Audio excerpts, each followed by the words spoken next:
अस्सलाम वालेकुम नाज़रीन, मैं रज़वान रफ़ीक बाजवा रोशन साहिब वेलफेयर न्यूज़ नेटवर्क की जानब से आपकी खिदमत में हाजिर हूँ।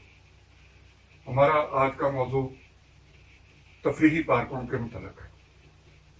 पंजाब हुकूमत की जानब से 88 करोड़ रुपए के फंड्स पार्कों की तमीर, उनकी देखभाल के लिए जारी किए गए। आप ये सुनकर हैरान होंगे कि पंजाब भर में ये करोड़ों रुपया खर्च ही नहीं हो सका, जिसके बायस पार्कों की हालत ज़ार को देखकर वहाँ पे आने वाले परेशान। तफरीही पार्कों में बच्चों के झूले, बैठने की जगह, बेंच, ये सब कुछ टूट फूट का शिकार है।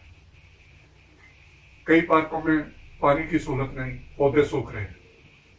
हुकूमत अपने आइंदा बजट में जितने भी पैसे रखे, उनको खर्च करने के भी साथ अहकामात जारी करने चाहिए।